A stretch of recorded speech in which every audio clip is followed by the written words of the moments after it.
থাকে, তুমি থাকতে পারবে তার সঙ্গে?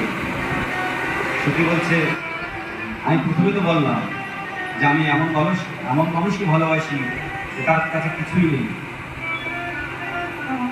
আর আমি কিছু চাই না। যেখানে চাওয়া পাওনা থাকে সেখানে ভালোবাসা থাকে না কোনোদিন।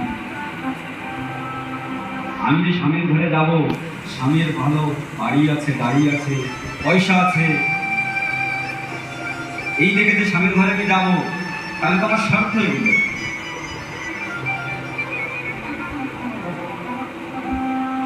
আমাকে তো যেতে হবে তার রূপ, তার মন দেখে, মানুষটাকে চিনে যেতে হবে।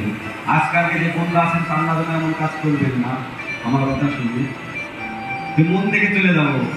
এই কলিযুগে যদি মন থেকে কারোর সঙ্গে বিবাহ করেন, পরে কি কিন্তু অনেক কষ্ট করতে হবে।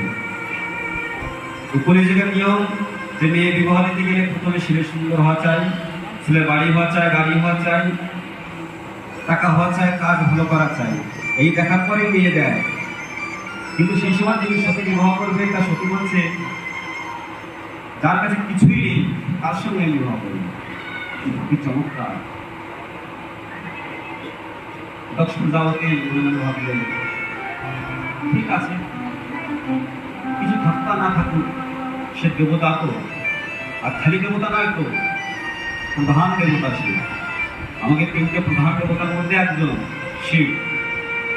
আর শিব শুধুমাত্র শিব নয়, সে এক তো শিব, দ্বিতীয় নম্বরে সে সংহার কর্তা, নষ্ট করে সমস্ত প্রলয় সৃষ্টিকে। আরেকদিকে সে আশুতোষ, অল্পকে সন্তুষ্ট হয়। আরো তার থেকে বিশেষ কি ব্যাপার, যে আমরা সবাই দেবতা।